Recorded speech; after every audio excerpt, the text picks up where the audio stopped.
So guys, আজকের ভিডিওটি যাকে নিয়ে তৈরি করা হয়েছে তিনি হলেন আপনার প্রিয় শত্রু, এখনকার বর্তমান মুখ্যমন্ত্রী মমতা বন্দ্যোপাধ্যায়। আর মমতা বন্দ্যোপাধ্যায়কে মুখ্যমন্ত্রী পদ থেকে সরানোর জন্য আপনি ব্যাকুল চেষ্টা করে যাচ্ছেন, অকুল হয়ে উঠেছেন, আমি সেটা জানি।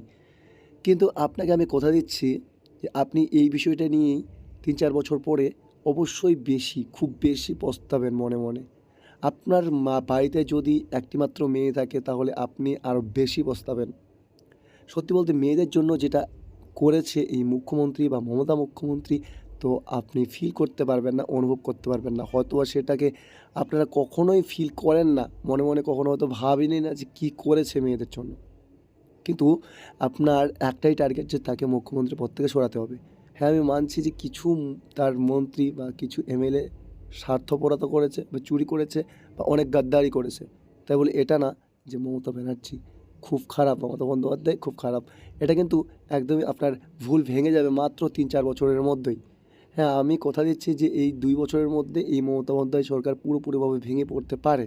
কিন্তু সেটা কি আপনারই জন্য, শুধুমাত্র আপনার জন্য সরকার থাকতে পারে, আপনার জন্য সরকার উঠতে পারে, আপনার জন্য সরকার বসতে পারে। কিন্তু আপনি এই সরকারকে বর্তমানে এখন পছন্দ করেন না সেটা আমি জানি।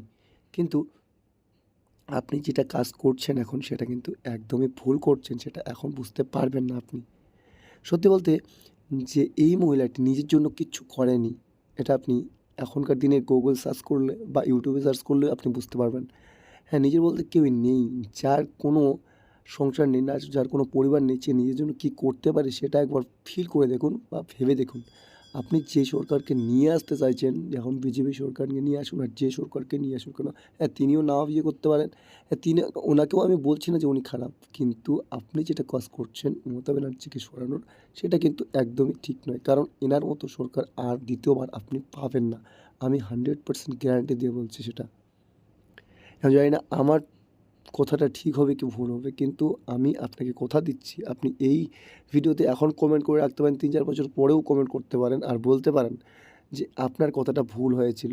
একদমই ভুল হবে না, আমি 100% গ্যারান্টি দিয়ে বলছি। অন্যান্য যে কোনো সরকারের দিক থেকে আপনি দেখতে পারেন যে কতটা কী করেছে।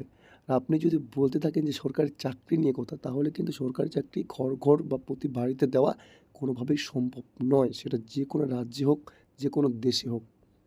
কারণ দিন দিন পাবলিকেশন বা পাবলিশ বা যেসব লোক পাবলিক বেড়ে যাচ্ছে, দিন দিন অনেক প্রচুর পরিমাণে বেড়ে যাচ্ছে, সেই হিসাবে সরকারি চাকরি দেওয়াটা খুবই ক্রিটিক্যালজনক বা টাফজনক হয়ে যায়।